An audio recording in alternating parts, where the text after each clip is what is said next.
মুহূর্তে আলিপুরদুয়ার বিশ্ববিদ্যালয়ে আছি। বৃষ্টি চলছে, এরই মধ্যে ভোট গণনায় যারা জড়িত আছেন তারা অলরেডি ঢুকে গেছেন, বাইরে রয়েছেন। রিজার্ভ যারা আছে তারা দেখুন সেই চিত্রটা রয়েছেন। সংবাদ মাধ্যমের প্রতিনিধি থেকে শুরু করে পুলিশ মহল অনেকেই আছেন এখানে। আস্তে আস্তে দেখাতে থাকবো আপনাদের টোটাল বিষয়টা।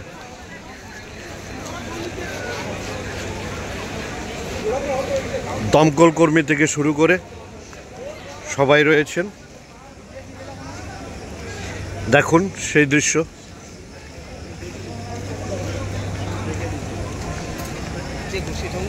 দেখে নিন পার্লামেন্টারি জেনারেল ইলেকশন 2024-এর 60টি বিধানসভার যে ভোট গণনা হচ্ছে, কোন বিল্ডিংয়ে সেই ভোট গণনাগুলো সেগুলো একটু ডিটেলস দেখে নিন।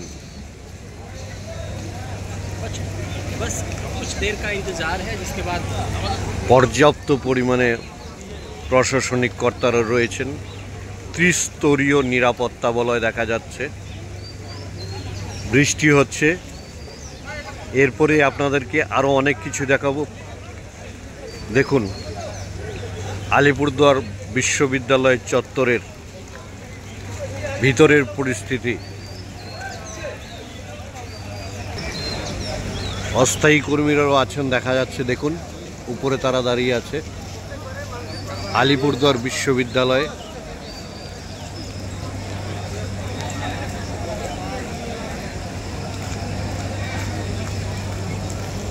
ইতিমধ্যেই আলিপুরদুয়ার লোকসভা কেন্দ্রের দুই প্রার্থী মনোজ টিগ্গা এবং প্রকাশ চিকবারাই তারা কাউন্টিং হলে ঢুকে গেছেন।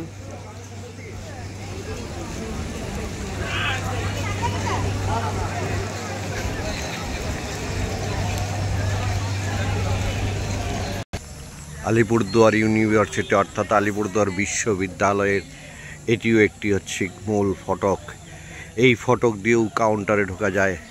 কড়া নিরাপত্তার বেষ্টনী ছিল এখানেই, যদিও এখনও পর্যাপ্ত পরিমাণে নিরাপত্তা রয়েছে। তবে কোনো রকম অপ্রীতিকর ঘটনা যেন না ঘটে তার জন্য প্রশাসনিক কর্তারা কিন্তু প্রস্তুত রয়েছেন।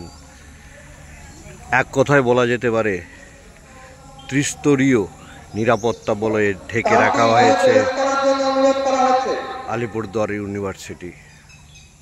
যাদের কাউন্টিং টেবিলে ডিউটি আছে, 8টা বাজতে চলেছে, সকলকে অনুরোধ করা হচ্ছে আর কেউ বাইরে থাকবেন না, অতি দ্রুত রুমে প্রবেশ করুন।